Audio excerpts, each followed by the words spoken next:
ಮಳೆಗಾಲ ಅಲ್ವಾ, ಬಿಟ್ಟು ಬಿಡದಂತೆ ಮಳೆ ಬೀಳ್ತಾ ಇದೆ. ಚಳಿ ಒಂದು ಕಡೆ ಹತ್ಕೊಂಡ್ಬಿಟ್ಟಿದೆ. ಈ ಮಳೆಯಲ್ಲಿ ಸ್ವಲ್ಪ ಖಾರ ಖಾರ ಊಟ ಮಾಡೋಣ ಅನಿಸುತ್ತೆ. ತಿಂಡಿಗೂ ಕೂಡ ಖಾರ ಬೇಕು. ಬನ್ನಿ ನೋಡೋಣ. ಖಾರವಾದಂಥ ಚಟ್ನಿ ಪುಡಿ ಮಾಡಿಬಿಡೋಣ. ಬೇಕಾಗಿರುವಂಥ ಎಲ್ಲ ಸಾಮಗ್ರಿಗಳನ್ನು ತೆಗೆದುಬಿಟ್ಕೊಂಡ್ಬಿಟ್ಟಿದ್ದೀನಿ.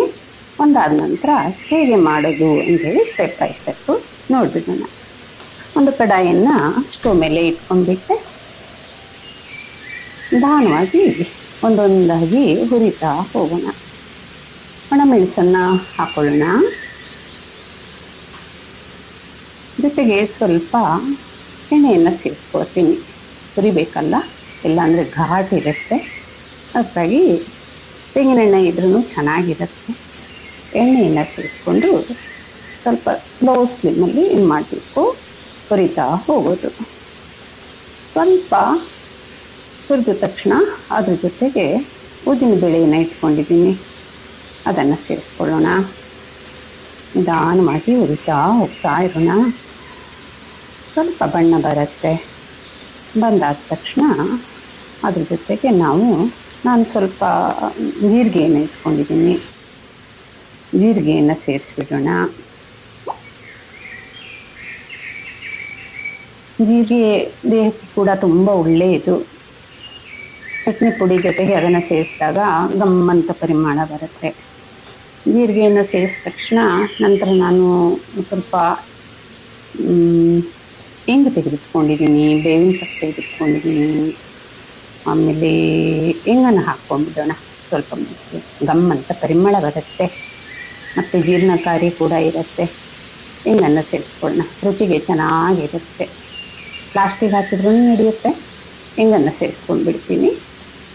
ಇದಾದ ನಂತರ ನಾನು ಇಟ್ಕೊಂಡಿರೋದು ಮತ್ತೇನು ಇಟ್ಕೊಂಡಿದ್ದೀನಿ, ಕರಿಪತ್ತ, ಬೇವಿನ ಸೊಪ್ಪು ರುಚಿಗೆ ಚೆನ್ನಾಗಿರುತ್ತೆ, ಹೆಲ್ತಿಗೆ ಕೂಡ ಒಳ್ಳೆಯದು.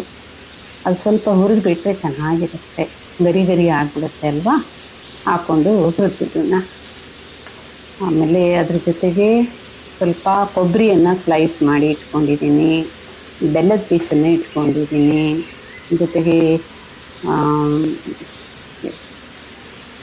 ಲಸೂನ್ ಅಂತ ಹೇಳ್ತೀವಿ, ಬೆಳ್ಳುಳ್ಳಿ, ಅದನ್ನು ಸೇರಿಸ್ಕೊಂಡು ಹಾಕ್ಕೊಂಡು ಹುರಿದಿದ್ದನ್ನ ಚೆನ್ನಾಗಿರುತ್ತೆ. ಇಷ್ಟು ಚೆನ್ನಾಗಿ ಹುರಿದ್ಮೇಲೆ ಅದನ್ನು ಸ್ವಲ್ಪ ಸಪ್ರೇಟಾಗಿ ತೆಗೆದಿಟ್ಕೊಳ್ತೀನಿ. ಇದಾದಮೇಲೆ ಇದು ಕಾವಿರುತ್ತಲ್ವ, ಇದಕ್ಕೆ ಸ್ವಲ್ಪ ನಾವು ಎಳ್ಳನ್ನು ಹಾಕ್ಕೊಂಡ್ಬಿಟ್ರೆ ಹೊರಬಿಡುತ್ತೆ. ಎಳ್ಳಿನಲ್ಲಿ ಕೂಡ ಎಣ್ಣೆ ಅಂಶ ಇರುತ್ತೆ, ಬಾಯಿಗೆ ತುಂಬ ರುಚಿ ಬರುತ್ತೆ. ಜಸ್ಟ್ ಸ್ಟೋವ್ ಆನ್ ಇರಬೇಕಾಗಿರಲ್ಲ, ಅದು ಹಾಗೆ ಇದ್ರೂ ಅದರ ಕಾವಿಗೆ ಹುರಿದು ಹೋಗ್ಬಿಟ್ಟಿರುತ್ತೆ. ಪಟ ಅಂತ ಆವಾಜ್ ಬರೋ ತನಕ ಏನು ಮಾಡೋದು, ಅದನ್ನು ಬಂದ್ ಮಾಡಿಟ್ಕೊಂಡ್ಬಿಡೋದು. ಈ ರೀತಿಯಾಗಿ ಅದೆಲ್ಲವನ್ನು ತೆಗೆದು ಒಂದಾದ ತಕ್ಷಣ ಒಂದನ್ನು ಸೇರಿಸೋಣ. ಮೊದಲೇದಾಗಿ ಕೊಬ್ಬರಿಯನ್ನು ಸ್ಲೈಸ್ ಮಾಡಿ ಇಟ್ಕೊಂಡಿದ್ದೀನಲ್ಲ, ಅದನ್ನು ಗ್ರೈಂಡ್ ಮಾಡಿಬಿಟ್ಟೆ. ಸ್ವಲ್ಪ ಪೌಡರ್ ಥರ ಆಗುತ್ತೆ. ಆಮೇಲೆ ಹುರಿದಿಟ್ಕೊಂಡಂಥ ಎಲ್ಲ ಇಂಗ್ರೀಡಿಯೆಂಟ್ಸ್ ಇದೆಯಲ್ಲ, ಸ್ವಲ್ಪ ತಣ್ಣಗಾಗಿದೆ, ಅದು ಗರಿ ಗರಿ ಆಗಿರುತ್ತೆ. ಅದನ್ನು ಕೂಡ ಸೇರಿಸ್ಕೊಂಡ್ಬಿಟ್ಟೆ, ಮಿಕ್ಸಿ ಜಾರಿಗೆ ಹಾಕಿಬಿಡೋಣ. ಅದ್ರ ಜೊತೆಗೆ ಸ್ವಲ್ಪ ಹುಣಸೆಹಣ್ಣು ಇಟ್ಕೊಂಡಿದ್ದೀನಿ, ಚೆನ್ನಾಗಿರುತ್ತೆ ಟೇಸ್ಟಿಗೆ.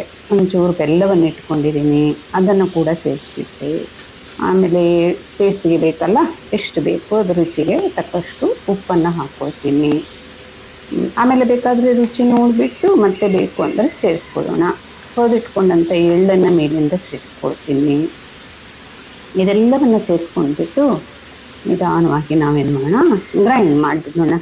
ಆಮೇಲೆ ನಾವು ರುಚಿ ನೋಡಿಬಿಟ್ಟು ನಮಗೆ ಬೇಕು ಅಂತ ಅನಿಸಿದರೆ ಮತ್ತೆ ಬೇಕಾದರೆ ನಾವು ಖಾರವನ್ನು ಸೇರಿಸ್ಕೊಳ್ಬೋದು, ಖಾರ ಪೌಡರನ್ನು ಸೇರಿಸ್ಬೋದು. ಸ್ವಲ್ಪ ಹಳದಿ ಪುಡಿಯನ್ನು ಕೂಡ ಸೇರಿಸ್ಕೊಳ್ತೀನಿ, ಒಳ್ಳೆಯದು, ಟೇಸ್ಟಿಗೆ ಚೆನ್ನಾಗಿರುತ್ತೆ, ಹೆಲ್ತಿಗೆ ಕೂಡ ಒಳ್ಳೆಯದು. ಈ ರೀತಿಯಾಗಿ ಎಲ್ಲವನ್ನು ಸೇರಿಸಿ ಗ್ರೈಂಡ್ ಮಾಡಿದ ಮೇಲೆ ಪೌಡರನ್ನು ತೆಗೆದು ಒಂದು ಬೌಲ್ಗೆ ಶಿಫ್ಟ್ ಮಾಡಿಕೊಳ್ಳಿ.